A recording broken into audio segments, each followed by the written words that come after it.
Let's do our 5-piece of McNuggets. This is 5 stats that we probably have overlooked during the course of our conversation of this game in the week.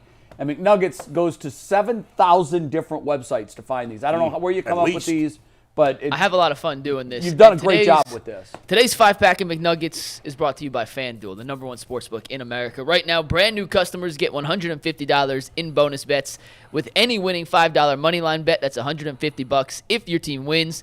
So you've been thinking about joining FanDuel. There's no better time than right now to get in on the action. The app is simple to use, and they have everything you could bet on, including spreads, player props, over-unders, and much, much more. So visit FanDuel.com/UCSS to kick off the NFL season. FanDuel, an official partner of the NFL and an official partner of the Ultimate Cleveland Sports Show. Guys, yesterday we talked about a lot of the advanced metrics with the Browns defense and the Ravens defense, why they have been so good this season. Mm-hmm. And one I held out intentionally was something I needed for this. And here's your first stat of the day. 3-and-out rates. The most important thing a defense can do if they're not creating turnovers, get the other team off the field as quickly as you can. The Browns forced 3-and-outs at a 57% rate this season. That's first in the NFL by 11 points. That's Second crazy. in the NFL is the Saints at 46%. It is the highest 3-and-out rate I could find on PFF, going back year by year by year by year. For how many years? Could not find it. It's as far as PFF tracked it. Yeah. It's the highest 3-and-out rate. And just to give you a little context. Which goes back to when? When did they start tracking that? 2004. It's not a fair comparison because it's a half season versus a whole season. Right. But just so far, this is. So far, no, I know, but there's enough hay in the barn here that you just kind of see which way they're trending. Oh, it's ridiculous. Where are the Ravens, by the way? I have to go back good and question. pull that up. I wanted to know that all too. I can tell, well, I'll look that up in 1 sec. But here's what you do need to know: the difference between 1 and 2, from the Browns to the Saints, 1 and 2, 11%. That's the same difference of 2 to 14. That's crazy. So that's how much better the Browns are than any other team in the NFL when it comes to forcing. That's a home run stat right there, McNuggets. Wonderful job. I mean, it's great. You think about it. Team gets the ball maybe 10 times in a game, right? Maybe it's a 10 series. 10 if you're lucky, 12 if you're scoring a lot and the clock's. And that means 6 out of those 10, you only have essentially 4 chances to score against the Browns. That's crazy. That's going to keep you in a lot of games. Mike, I agree with you that the second most important thing a defense can do is to hold a team to 3-and-out. Sure. After turning over the football. And you can also, like, in a game like this, we think it's going to be low scoring. In a game like this, it could turn into a field position game. And 3-and-outs they're not as good as turnovers, but if you pick up a couple of first downs and you end up punting, and the Ravens go 3-and-out, and they punt, you added 20 yards to your field position. Right, yeah. And you can keep doing that until it leads to a score. That's a huge part of this game. Flipping the field, right? Kevin Stefanski has to. They can't go out there and have 3-and-outs and no sustained drive. Sometimes a 3 first downs and a punt is good. Absolutely. I mean, it's better than an interception. Because now the best part of their team is the defense. You can play to your strengths. It gives your defense more room to do some exotic things. Right. Maybe to take a few more chances than they would if the team gets the ball in the middle of the field. You got a kicker. You got one of the best punters in the league, too. You do. Yeah. McNuggets, one So do the question, Ravens. and I don't know if you could find this out. Yeah. What was the Ravens' percentage when we played them the first time? How many times were they held? I can tell you that real quick. I can't find the graphic that had them all without pulling up 6,000 tabs. So, I'll get you the Ravens stat offline, but they're not 1 or 2, I can tell you that. The first time these two teams played, Baltimore on you want 3-and-outs, not third down. Yeah. I'd have to go back and look. That's a tough one to find. Yeah. I'm just wondering, how they were against the Ravens when it comes to 3-and-outs in their earlier games. I got it. Hold on. Let me do the math. I found it. Baltimore forcing 3-and-outs is...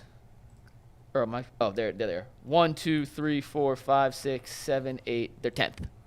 That's surprising considering how good you look at the other analytics. They're right there with the Browns. 36%, by the way, compared to 57% for the Browns. Wow, that 57% is bonkers. That's just nuts. Bonkers. Man. All right, next up. Yeah. Jerome Ford. We talked about it, but I'm just say, yikes. Per Next Gen Stats, Jerome Ford has a 4.74 efficiency rating as a running back. That is the 4th lowest efficiency rating in the NFL. And here's the issue. He's getting 3.5 seconds or 3.15 seconds behind the line of scrimmage before contact. That is the most time behind the line of scrimmage in the NFL on average. Essentially means he is dancing, and you can see the play in the graphic here. Look at this. There are holes. This man dances is a bit indecisive before making any type of decision.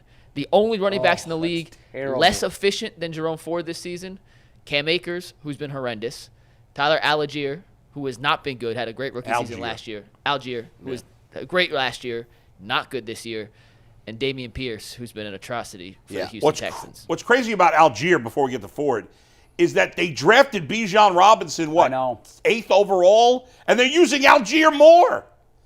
And he's been bad. I mean, some of these teams are so dumb. Yeah. But in terms of Jerome Ford, I mean, really I obviously have, been big time on board with Kevin Stefanski this year, as you know. My only complaint about Kevin Stefanski on offense, my only one, is that I think he uses Jerome Ford too much. Yeah, I don't like what I've seen from him. We all pretty much agree that it's time to see what Pierre Strong can do if he gets Ford's carries. Yes. I mean, I would love to play against him. I would love to. He strikes no fear in anybody's mind. It's the indecision. And here's the thing. Long runs are intoxicating. He's had 2 of them. And coaches get enamored with home run hitting ability because they're like, wow, all it takes is 1 carry. He's a lottery ticket. Yeah, one ticket, one hit, I'm rich for life. I can win a game or I can still lose a game with one. But listen, in between the hashes and with the minutia and just getting yards and moving the chains like we say that is important, he's not the guy. He's too much scratch off dust.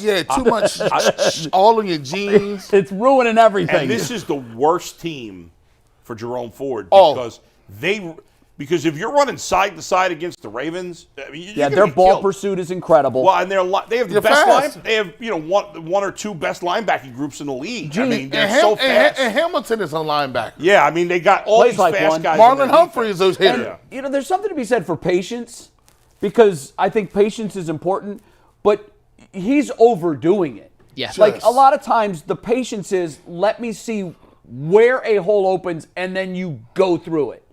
It looks like he's like, nope, don't like that hole. Let me go over here. Nope, nothing there. Yeah. Well, the play's over. Patience doesn't mean running. Like Le'Veon Bell in his prime was really a great patient runner, right? He'd be holding on to the fullback's jersey. But he wasn't going sideways. He was in one spot. Yeah, looking around. Plotting. It's like the punt returner that doesn't catch it and immediately run north and south. Yeah, you got East and West on punt returns doesn't get it, and it doesn't get it in the NFL. I get it. Kareem Hunt's not a home run hitter at this point in his career, but we don't know about Pierre Strong. He ran a great 40 time. We all like what we saw from him a couple of weeks ago. Let's go. On your lottery analogy, I'd rather win 10 $5 tickets than one $50 ticket. Because that's great for that drive in that moment. Right. But for the 4 other drives where you're not getting first downs, you're done. You're not moving the football. You're negatively affecting your defense too. And it's even because your defense is out there too often. And it's worse if he hits the home run and it's 60 yards and you're like, oh, we ready to go. Now you chasing that high. Right. You chasing it. A couple more carries. You're right. It is intoxicating. A couple more. Just give him. Nah, not against this squad. All right, number 3. Usually you would think that when your quarterback has more time, receivers have more time to get open, it's a good thing. Right. But that's not necessarily the case against the Ravens. Take a look at this. Opposing quarterbacks have a negative 141 EPA when the opposing quarterback has more than 2.5 seconds in the pocket to throw the ball. That is absurd. 1 touchdown, 7 interception on those attempts, and a league low 5.1 yards per attempt when the quarterback has time.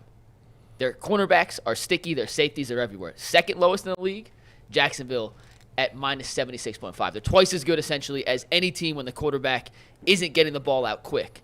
Deshaun Watson, as good as he can be and as good as he has been in Houston, his strong suit was never getting the ball out quickly. He's a guy that likes to hold the ball, read the defense, make things happen. His average time to throw this season, 3.08 seconds. His quickest time to throw this season in a game was last week against Arizona at 2.8. Both of those would fall into the don't do this against Baltimore category. Bull, I told you yesterday, why is this the Elijah Moore game? Because they're going to have to get the ball out quick, especially with the banged-up offensive line. Quick, short passes, Elijah Everything Moore. has to be out in a hurry. This is why Elijah Moore is going to break out. And break out like 40 yards on 8 catches. I wish you were right, but I don't believe that. I think it's more about getting the ball to David Njoku and the running backs. That's a fascinating stat, Mike. You did a great job with that one. That is a great one. Another great one.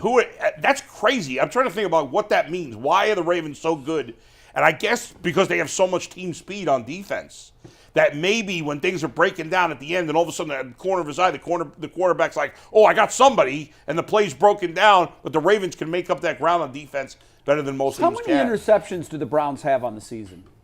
Do the Browns have? Yeah, as Let's a team. see.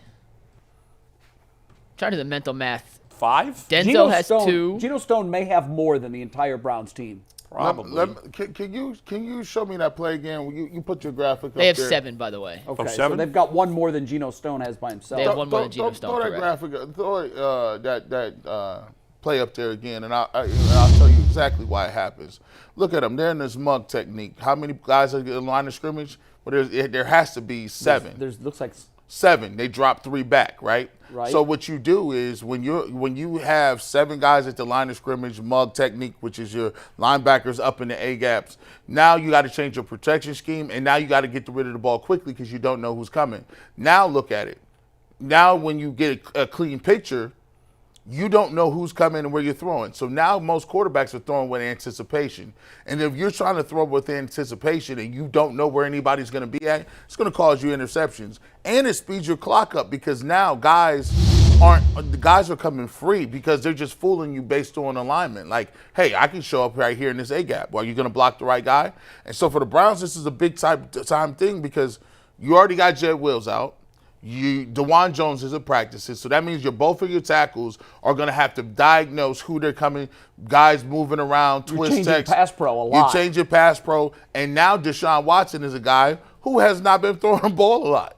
So he's not going to be sharp in terms of being pinpoint accurate if guys are diagnosing where the guy's going to go and picking where you drop. So what they're going to have to do is they're going to have to max protect a lot, and like a couple games earlier this season, when you block your tight ends and then check release late, those guys are open in the flats.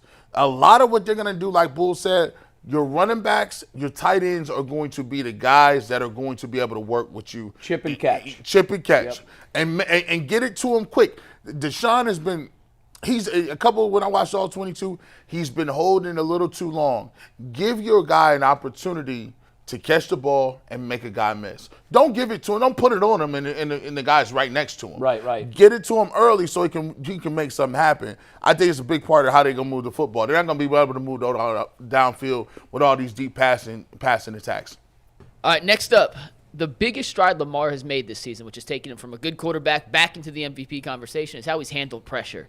Against the blitz this season, Lamar has been absolutely elite.